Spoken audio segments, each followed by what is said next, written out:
I hope you can all hear me. I'm very happy to be here. I'm always happy to be at these symposia. The focus of my talk is to show you churches in Mpumalanga. I did cheat a little bit. There are 10 churches just on the 4 neighboring provinces, just to make it a full compendium. Um, Heritage is a great concern, and um, I'm hoping that with these photographs, it'll end up as some form of archival value in the fullness of time.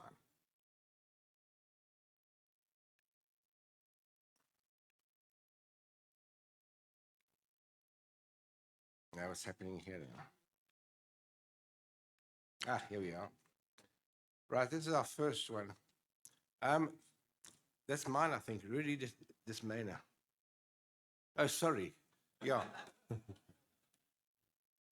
This is the church at Amersfoort. Amersfoort was designed by one of our most prolific Afrikaans architect called Wynand Hendrik Louw. And he was a contemporary of Gerard Moordijk, but he was born before Gerard and passed away after Gerard. And they had a 5-year business partnership between 1921 and 1926. This is done in 1921. Stone and plaster. Low and Moordijk, especially Low, Wynand Louw, liked the style quite a lot. And the date is 1921.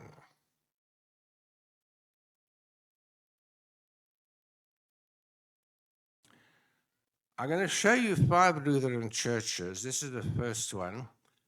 This one is in a locality near Piet Retief, or more specifically near Commondale, called Augsburg, A-U-G-S Burg. And it's a bit of an austere building, completed in 1939. There's a lovely avenue of trees, both sides of the pathway, which leads into the church premises, just to soften the potentially hard appearance of what you look here. And 1939, and the stone was unveiled by Pastor J. Kerhan, Kerhahn. Now, Kerhan is quite a common name in those parts of the world because a lot of Lutherans did settle in these parts, i.e., southeastern Mpumalanga and northern KZN, over the last while. I was at this church last year, 2024, All Saints Anglican Church in Barberton.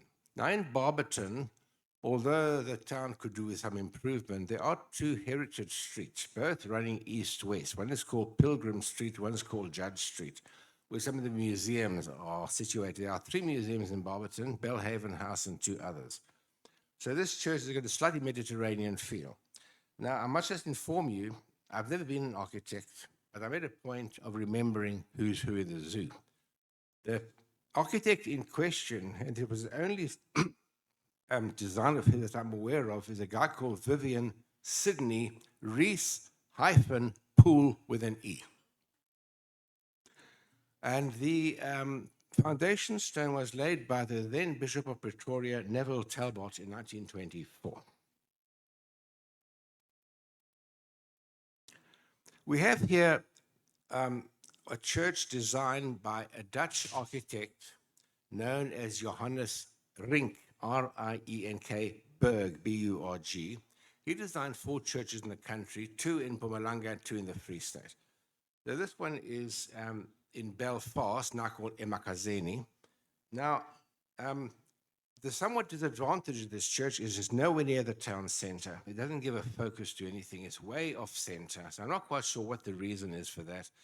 1914, foundation stone was laid by Commandant General C.F. Bayers, Christian Frederick Bayers, in 1914.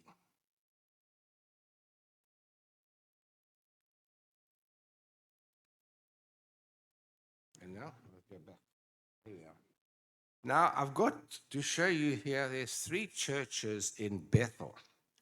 The one on the top left, as well as the main picture on the right, is the hervormde, the old and the current hervormde kerk, and they stand on very large grounds. If you can't get access to the property, it's a bit of a challenge to take good photographs. So Gerard Moordijk designed quite a nice little church on the right-hand side, today used as a kerksaal, the town hall. And then you have the little white spire on top. The current church, which is on the left there, was built in 1965. The bottom left is Bethel's Gereformeerde Kerk. Now, Dr. Roger Fisher, who wrote several books on the subject of architecture, describes this style, if you look at the gables, etc., as eclectic ZA Wilhelmines. Why? Because Wilhelmina, Queen Wilhelmina, started her reign, I guess, in the late 1910s, early 20s, and that was a style introduced by the Dutch influence around the 20s and thereabouts.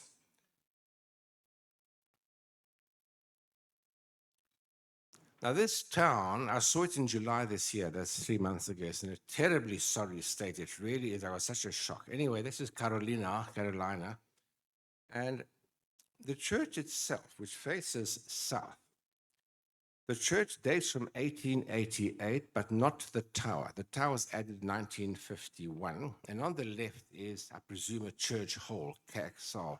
Very big grounds, very handsome environment. A bit of respite, because just beyond there is a town center, which I'd rather not talk to you about. Sorry. Now, here's my first of my cheating churches. This is the old NG Kerk in Boksburg, but that's fairly close in Mpumalanga anyway. 1912. This is Wynand Hendrik Lowe, who started his career around that time after he qualified at the London Institute of Architects. And this was taken about 7-8 years back. You can see two prominent pedimented gables on the left and on the right with a rose window. And you can also see the tower. I went to the interior. I believe it's used sporadically because it's not in a great area. It's not far from Boksburg Lake, but I believe it's still in use.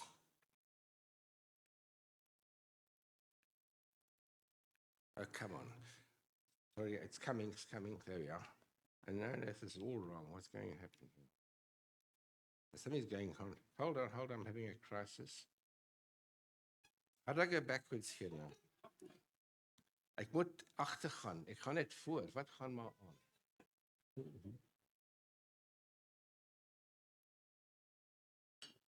Wat gaan doen? Oh, sorry. Okay, thank you very much. I'll get used to it. Now, another Lutheran church in northern KZN was founded in the year 1928. There were two church congregations in the area. The larger one, which you will see later, is called Lüneburg.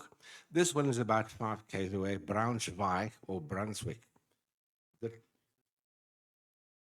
I'm managing, thanks here. Anyway, so there was a problem. The factions had a difference of opinion. So a certain part of the Lutheran community relocated from Lüneburg to Braunschweig. This church, quite an imposing Cape Gothic design, and I'll read you the, where's this thing now? Yeah, number 6, 7, here we are. 1928. I'll read the German inscription in my worst German, which is, Wahre deinen Fuß, wenn du zum Hause Gottes eingehst, which means, watch your foot when you go to the house of God.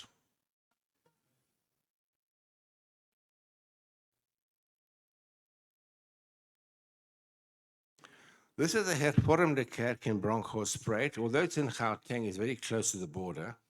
And Bronkhorstspruit's Hervormde Kerk that you see in front of you is actually by far the most prominent church building in town. It's almost in the town center, surrounded by lovely trees, etc.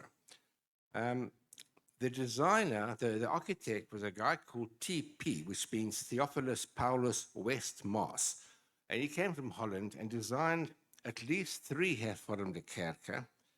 This one, the one at Modimolle or Nelstroom, and the one at Ventersdorp. This is 1912. I tried to get in unsuccessfully. Lots of brick. The roof needs painting, as does the spire, but it's got a certain appeal nevertheless.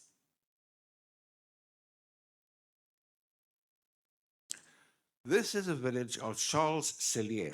Charles Cellier is 50 kilometers north of Standerton, and it's approximately 15 k's from Secunda, south of Secunda. But before Secunda was founded, this was a real backwater. Now, this town is almost a suburb of Secunda. So the power station is very visible 10 k's away. The story of this church. The architect was Francois Hesse. His father, Volkert Wilco Hesse, born 1855, died 1923, came here as late as 1901. He brought his two children here. When he found that his son had certain architectural talent, he sent the son back to Amsterdam, Francois, to then get some qualification.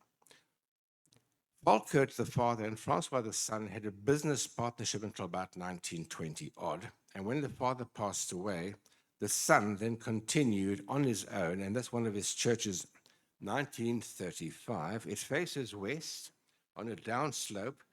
I don't think the brick is very nice, but the rest is not that bad. Interestingly enough, two things. Francois Hesse, which is on the top left, you see a cremation plaque at the Brenthurst Cemetery in Brakpan.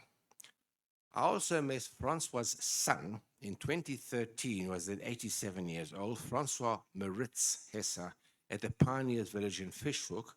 And Francois Maritz, wasn't really fully aware of both his father's and grandfather's achievements.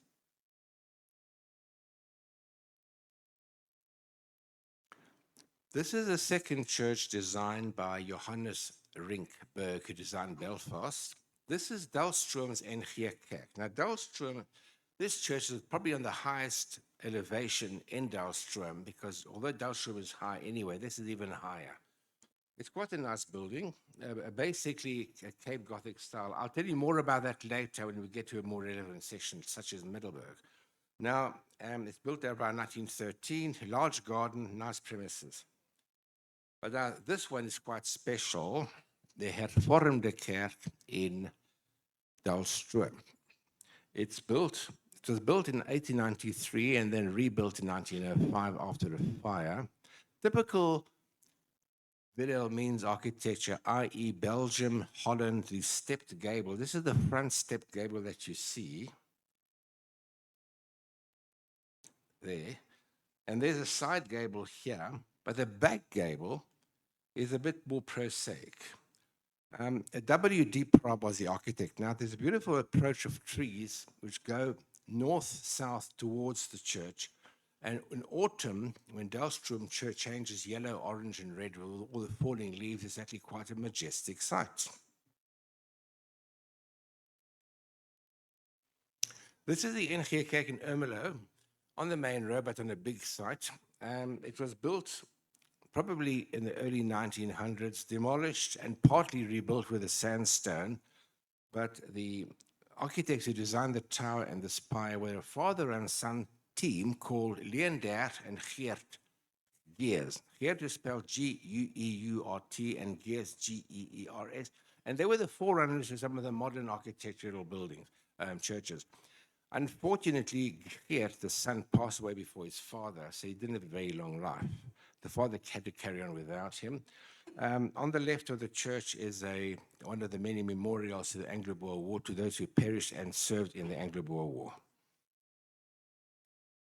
Now, this is the Lutheran Church in Ermelo, which I last saw in 1975, that's 50 years ago, which I saw it again in July this year. So, you can see it's not in a very good state, but you'll be very surprised to know it wasn't built like 1920 or 30. It was built in the 1950s.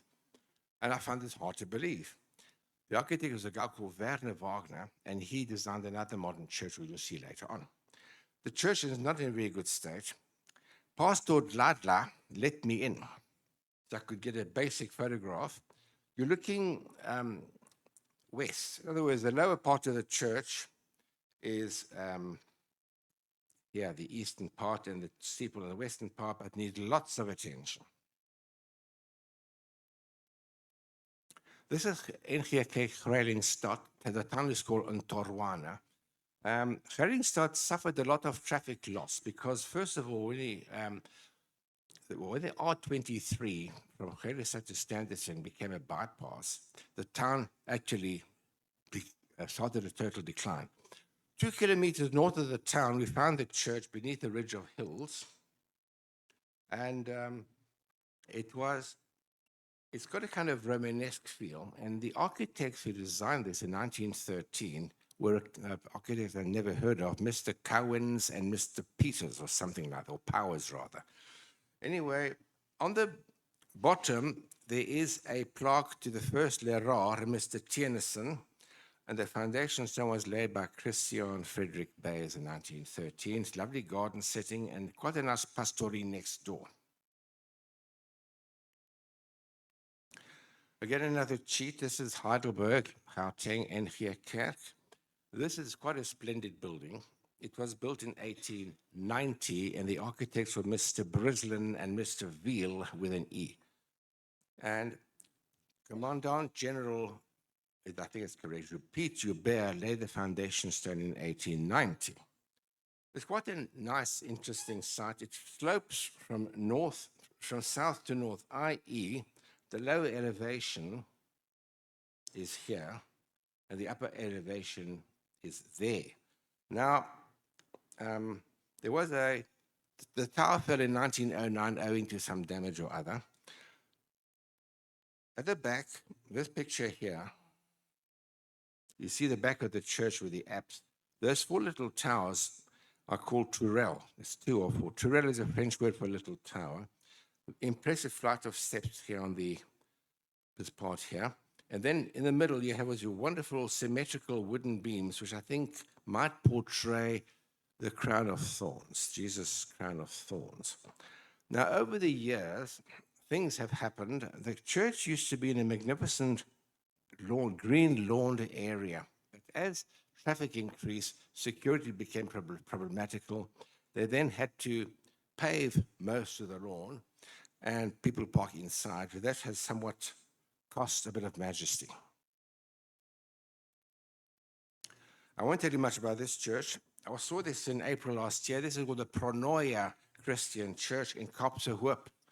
I believe they've got 2 churches there. There's no history, but I thought I'll show it to you anyway. Kopsehoop, as some of you will know, is a very well-exploited tourist village. Now, I spoke to you earlier about Braunschweig in northern KwaZulu-Natal. This is the main center called Lüneburg, and the church itself, it was built in 1883, called St. Peter's and St. Paul's. I got the headmaster to actually let me into the church. He's walking here on the bottom somewhere. Yeah, there he is. And then basically nice Gothic style with various things like plaster moldings, which are like, there's little things here, etc. There's also a very active market. Every 2 or 3 months, the local women produce all these wonderful German delicacies, and there's quite an active market which takes place in Lüneburg. Now, the long line of Cape Gothic churches, I must explain that to you. In the 18th and 19th centuries, most of the churches in the Boerland were tall, white, and they call them Cape Gothic, i.e. Paarl, Stellenbosch, Malmesbury, Worcester, etc., etc. The influence did spread to certain environments, such as further north and east at Prince Albert, Philippolis, Nailstroom, Middelburg, and Leidenburg. Now, in the past, Leidenburg was white, so it had this affiliation. Now it's been painted up a bit. Leidenburg itself, now called Mashishing, is quite a brash and modern environment, not the best, but there is quite a nice heritage environment to the north and northwest of the town center, where you find, inter alia, the old Voortrekker Church, the present church, the old Voortrekker School, 1889, and a lovely double-story building called the Loreto Convent, what used to be called as a Loreto Convent, quite an intricate building with a lovely spire. The Loreto Convent has been sold and is run now by the SA Vrou Federatie to assist children with mental challenges. So on the top left, you have the Voortrekker Church, built in the 1850s in its typical gable style, one of the oldest churches in the then Transvaal. and it is now used as the church hall. On the right is the main building. It's been tarted up a few times, but do note the interesting features. You've got two gables with the lovely, what they call the lancet windows, these tall lancet windows. You've got what they call a witch's hat spire. The spire looks like a witch's hat. The architect was Mr. Parker, 1890. I have no other information. Machadodorp. Now, everybody who goes on the N4 will see Machadodorp. Now, when I traveled on the N4 eons ago, it was white, a nice white church. Now it's been given a kind of wedding cake colors, wedding cake flavors. Not the best of taste, I think, but that's the way it is. Gerard Moerdijk, one of his typical so-called Byzantine designs, because he had this dome on top. Moerdijk himself, who had traveled in Europe after he qualified in the 1910s or thereabouts, did glean information. He went to places like Venice, elsewhere, and some of his domes, as with Van Antlo, became like this. Typical half-moon portico here at the bottom left. The nice environment still going. I won't tell you anything about this one because we saw it in great detail, except one thing.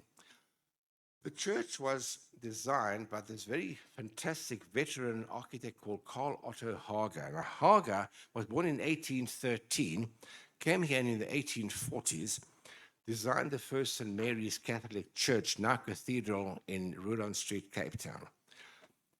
There's a long story to him, but long story short, he opted out of architecture. In the 1860s, he redesigned the first main church at Stellenbosch, whose pulpit, I believe, resembles Middelburg's in a very big way, and Middelburg forms the long line of Cape Gothic churches.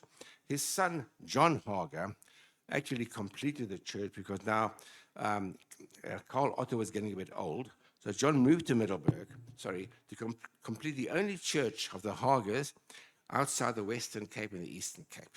That's all they did, Western Cape, Eastern Cape, and nothing else, but this one as well. That's what I wanted to tell you about.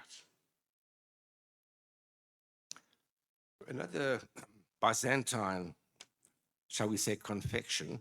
This is Gerard Moerdijk. The town is called Morgenson. Morgenson is about 35 km southeast of Bethel. It used to be a very quiet town, but now, with all the advent of coal trucks, etc., it's become a very busy through thoroughfare for trucks traveling from the coal mining areas in Mpumalanga to Richards Bay.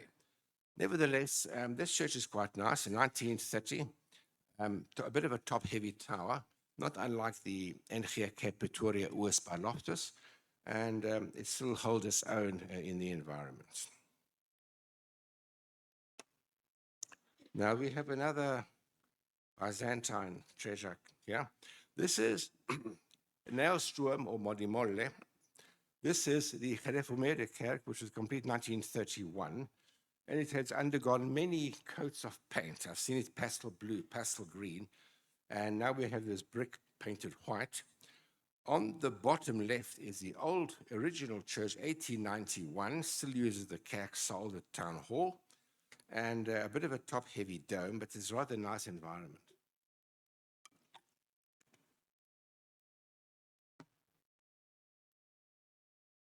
Another line of the Cape Gothic churches is the one, the NG Kerk in Nailstroom, Modimolle. It faces east, it's on a south face, on a slope, and it has a lot of value. 1898, a very top-heavy spire. I was let inside, and what distinguishes this church from many others is the organ. It was manufactured by a German company called Walker, W-A-L-C-K-E-R, and I believe it's the biggest organ north of Pretoria. This is Paul Petersburg, I presume named after Paul Kruger and Piet Joubert, maybe. And it lies on the north, just off Mpumalanga in KZN, beneath a high ridge of green hills. Unpretentious church, 1895. It was laid by, the foundation stone was laid by L. Phillipe, commandant of the Utrecht Commando. We have Piet Retief, now Mkondo. It's quite an untidy town, but nevertheless, the church lies on the corner of the main road and a side road, and still very well kept with a big garden. We have a strange concoction here. We've got these rather big, outsized Cape Dutch gables, also with the tall Gothic octagonal tower. We were let inside the building. And Gerard Moerdijk got it completed in 1921. It is interesting to note that another similar church in Dundee, KZN, NG, was designed by both Moerdijk and Lowe, but those gables are even bigger than these.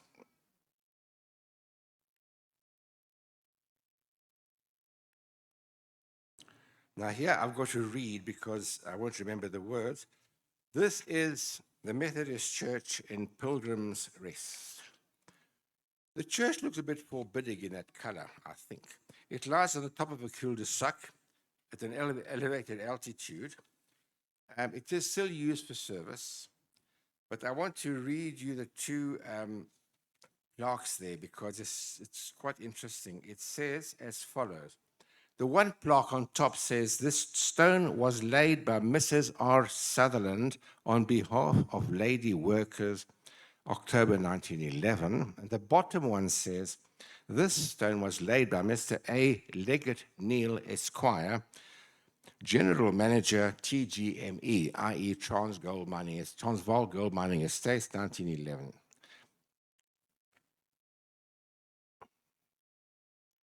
Now I've got two slides of this church, one of Herbert Baker's lovely country church buildings, St. Peter's in Sabi. Although Sabi has grown quite a bit, there remains a small-ish heritage area around the church. The church itself is very difficult to photograph owing to vegetation and other items. However, in 1913, the church was completed. Herbert Baker hired a crowd of Italian stonemasons headed by Signor Gimignani, and they then helped to do the church completed. I was there in 2015 in the interior, but the outside is more recent. The tower lies at the back of the church, which doesn't provide the hoped-for visual dominant. And now, the top left is a stained glass window. They're modern. The bottom left is the sign St. Peter on the Lich Gate, and there's a big picture of the apse and the tower. So that's very well worthwhile seeing. And not far from the church, we've got wonderful coffee shops to be tasted. I recommend them.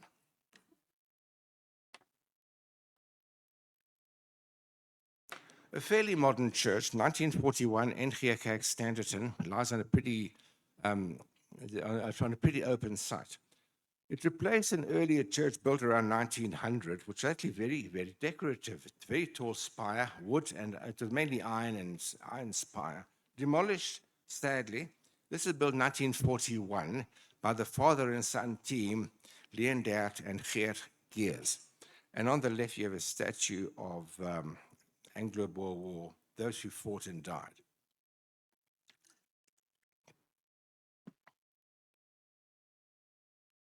Now, I mentioned to you earlier, Ermelo Lutheran Church, built in the 1950s. The same architect, Werner Wagner, designed the Methodist Church in Standerton on the main picture, whereas the town hall, probably the previous church, dated 1903. The church dated in the 1950s.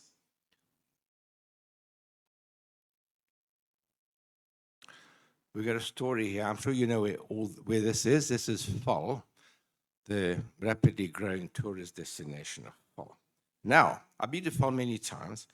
In 2012, which is 13 years ago, I first attended a Boere, what do they call these Boere festivals, and yes, Boer and Brit, with the whiskey train and.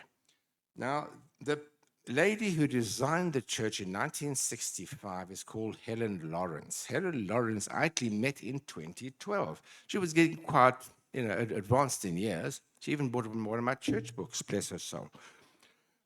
The church was demolished, was burnt by a fire around 1970, and was reconstructed in 1971. So it's built on the same principle, if you wish, of the Anglican Church in White River, which I will show you shortly. Interesting feature on the top right, you will see on the memorial wall, there are two Jewish families there, Greenblatt and Riskovitz. Why they're there, I'm not quite sure. But hey, that's what it says here, just by the way. I think Helen Lawrence passed away some years back, but she must have been in her 90s. She was quite an amazing person. This is the NG Kerk in Volksrust. Now, this church stands along the main road, now called Adelaide Tambo Street. It doesn't provide a visual dominant that it ought to. So it's one of Moerdijk and Low started at Moerdijk, finished at 1927, 28. Now, the older church, which is a block to the south, 1905, was bought by the Apostolic Church there and had been tarted up. So that's what I can tell you about Volksrust, typical sandstone building. This is the NG Kerk in Vrede in the Free State. Again, Johannes Rink Berg, who designed Belfast and Dahlstrom's NG, designed this one. The style is known as Scottish baronial. Not quite sure why, but it does resemble the architectural style of another church in the Western Cape, the NG Heidelberg. Much the same style. Now, it stands very well positioned on the square, to which it provides a visual focus, especially if you come up from the west. It's west facing. Church Street rises to the church, and then traffic has to go all around it like Graafrenet. So it gives a visual dominant. 1913 is the date. There are two dwarf towers behind. You can't see them very well. I think one is over here somewhere, two dwarf conical towers and stained glass. They've got a lovely pressed steel ceiling, this here, well kept.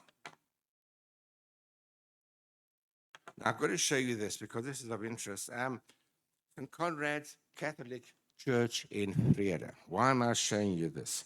In the 1930s, when there was a large wave of immigration encouraged by the government of the day, a lot of Dutch settlers came over, and some of them were Catholic, and they wanted some Catholic churches. One of those Dutch architects, who was also religious, was him is E.D.Y. Payens, P-A-Y-E-N-S. Eddie Payens, is mentioned in Dr. Roger Fisher's book, Common Ground. And on the top left photograph, you will see the dome, the onion dome being erected on top. Now, the church itself dates 1959. That's late. So in the book, Dr. Fisher and his associate mentioned this place, possibly Vrede, but then I informed his assistant, Frank Gaylord, it was in fact Vrede, with photographs. Now, the sad thing is, beneath the church on the right was a primary school, which is now no longer. The church is derelict, and the back of the church has or had a lovely fruit growing, lots of fruit trees growing, but they're no more. I'm actually very sad. It's completely abandoned. Aha. Wakkerstroom. Wakkerstroom's end here stands on a lovely square, east-facing, on a very large grounds. The church was actually built in the 1888, and it was modernized with a tower a bit later, about 1940. In front of the church is the customary Anglo-Boer memorial. We did get access, but unfortunately, I did not take the organ. I just took the lovely comfortable chairs that you see there, you see.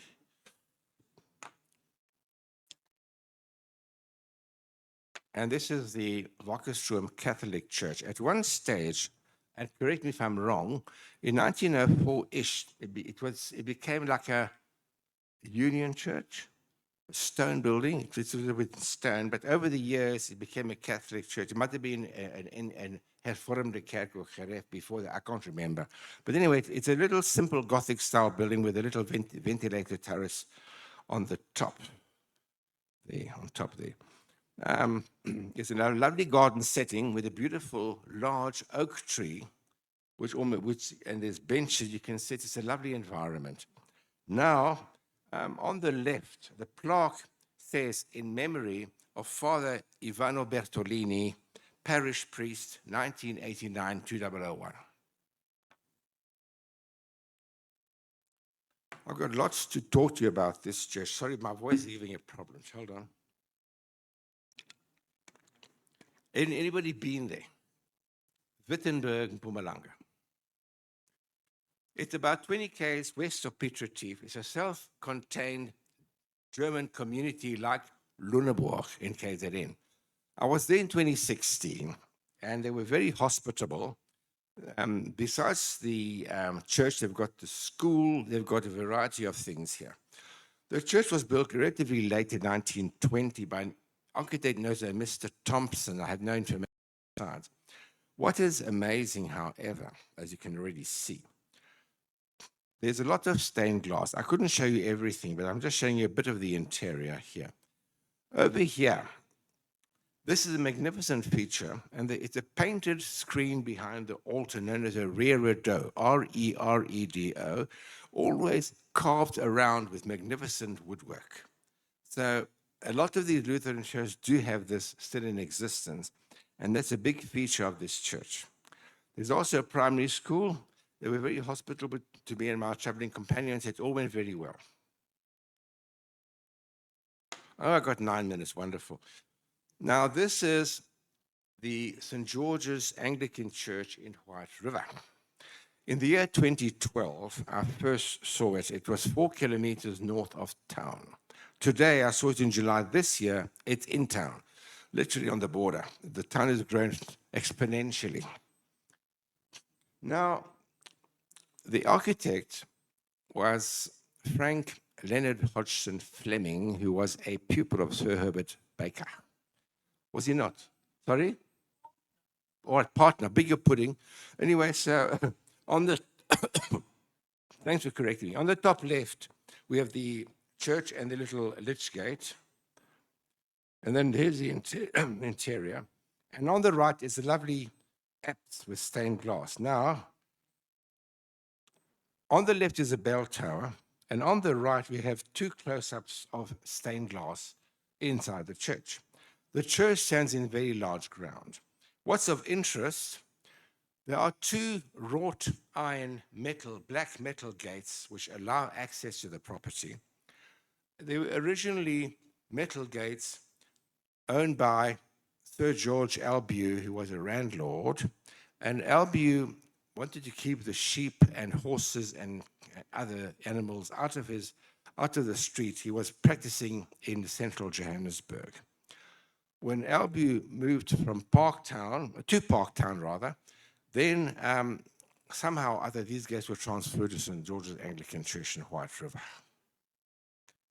So I want to mention very quickly, in 2012 when I went there, I went to White River again in 2025, and I saw a lovely envelope called "To All Visitors," and there was a 3-page history of the church, and then on the 4th page, sources of reference. And what do I see? One of my church books is source of reference.